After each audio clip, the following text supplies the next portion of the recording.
जिग्नेश देसाई जी Australia से। श्री हरिवंश, राधे राधे। राधे राधे महाराज जी।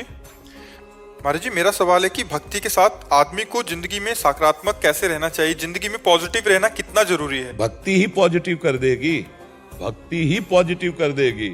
अभक्त कभी positive हो ही नहीं सकता, वो अपने आप का नाश करता रहता है।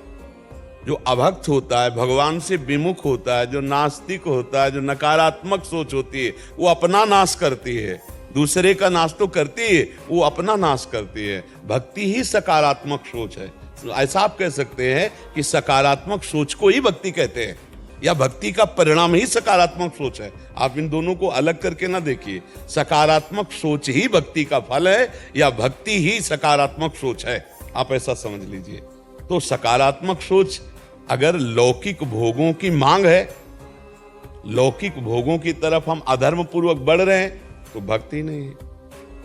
भक्त तो वो है जो धर्म पूर्वक विषयों का सेवन करता है। भक्त वो है जो धर्म पूर्वक चिंतन करता है, धर्म पूर्वक आचरण करता है, धर्म पूर्वक बोलता है, धर्म पूर्वक देखता है, उसका हर चेष्टा धर्म पूर्वक होता है, वो भक्त होता है। और वो सकारात्मक होता है, वो पॉजिटिव ही चिंतन होगा, अपना और दूसरों का भी पॉजिटिव चिंतन होगा। और नकारात्मक सोच अभक्त भगवत विमुख के हृदय में आती रहती है, वो दूसरों की भी हानि करेगा और खुद की हानि भी करेगा। वासनात्मक खेल, नाना प्रकार के अधर्माचरण, ये सब नकारात्मक सोच में ही प्रकट होते हैं।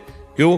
परमात्मा में, आत्मा में सुख का अनुभव नहीं हो रहा, तो इसीलिए तो पापाचरण हो रहे हैं, इसीलिए बाहर भटक रहे हैं। और जब भक्ति का सुख मिलता है तो निज सुख होता है, मन आनंद में डूबा होता है, तो बाहरी पापाचरण फिर नहीं होते। जब हृदय में, घर में खाने को मिल जाए तो बाहर कौन भटके? जब हृदय में आनंद मिल जाए तो बाहर क्यों भटके? तो सकारात्मक सोच और भक्ति, भक्ति और सकारात्मक सोच ये एक ही बात है। हमें तो कभी इसमें अंतर नजर नहीं आ रहा। आपको अंतर नजर आ रहा है क्या?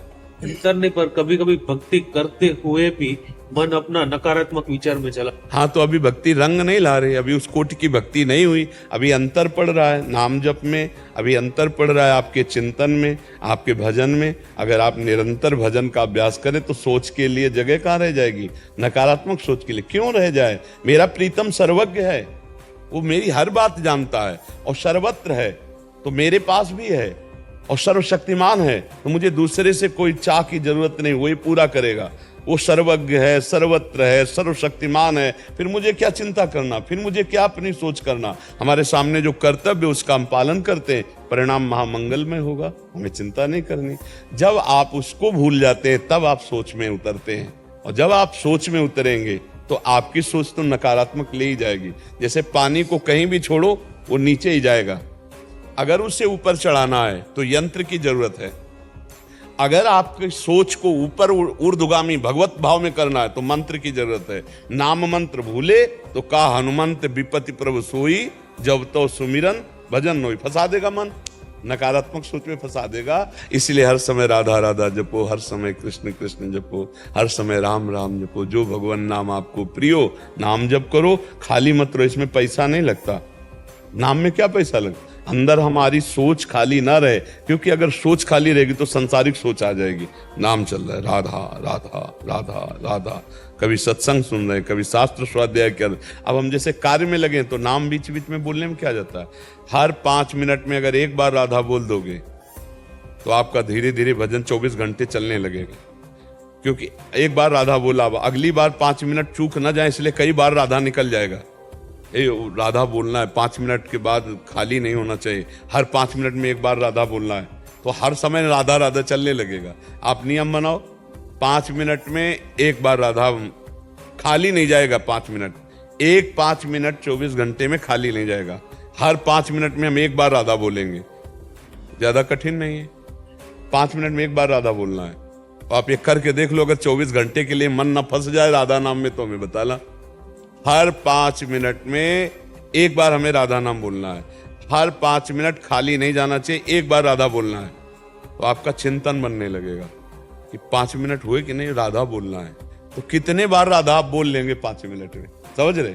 तो आपकी देखना पवित्रता बढ़ने लगी। जब हम भगवान नाम जपते हैं, भगवत चिंतन करते हैं, तो हमारा हृदय पवित्र होता है। देखो आप यहाँ बैठे हो, एक शांति महसूस हो रही है, एक मतलब जगत से कुछ हटकर ऐसा लग रहा है ना। क्यों लग रहा है? क्या है? क्योंकि भगवत चर्चा हो रही है। भगवान की चर्चा हो रही, नाम की चर्चा हो रही, और कोई जादू चमत्कार थोड़ी आपको चाहिए। सच्ची मानिए, आपको सिर्फ आपका ज्ञान चाहिए, आपको सिर्फ आपके अंदर जो आनंद है वो चाहिए। अब आप अपने ज्ञान और आनंद को बाहर खोज रहे हैं, दूसरे शरीरों में, भोगों में, वस्तुओं में, इसलिए खाली हैं। अगर आप लौट पड़े तो आपके अंदर वही ज्ञान है जो बड़े बड़े ऋषि मुनियों के अंदर है, आपके अंदर वही आनंद है जिसे भगवान कहते हैं, भगवदानंद। आप उनके अंश हो, आपको किसी और आनंद की जरूरत नहीं, पर वो समझ पाना कठिन है। इसलिए नाम जप करो, सत्संग सुनते रहो, और जब निगेटिव सोच होने लगे तो आप उसका साथ मत दो। मन के साथ जब हम हो जाएंगे तब फिर हम फंस जाएंगे। मन से अलग होकर, एक गंदा सोच रहा है, राधा राधा राधा राधा, वो जलाएगा, उसको सह जाओ, आप पवित्र हो जाओगे। अब देखो, यही हम कहते हैं, भजन का फल आपके विचार हैं। शरीर रोग से ग्रसित हो, विचार निरोग हैं, ए आनंद में हो। शरीर स्वस्थ है, विचार रोगी है, गंदा काम, क्रोध, लोभ, मोह, मद मत्सर दुर्गति है। उसी को ठीक करने के लिए अध्यात्म है। रुपया पैसा से काम क्रोध नहीं जीते जाते, नाना प्रकार की भोग सामग्री से अंदर की जलन शांति नहीं की जा सकती। बाहर की ऐसी चमड़ी को ठंडा कर सकती है, हृदय के नहीं। हृदय के सूत्रों को जब हमारे ठंडा चाहिए तो भागवती, बिना भगवान के चरण के हृदय शीतल नहीं हो सकता।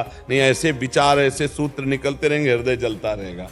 इसलिए नाम जप करो, सत्संग सुनो, शास्त्र स्वाध्याय करो, नकारात्मक सोचों को साक्षी भाव से देखो, दृष्टा भाव से वो निकल रही हैं, वो तुम्हें बिगाड़ नहीं पाएंगी। जब उनको स्वीकार कर लेते तभी वो बिगाड़ते हैं।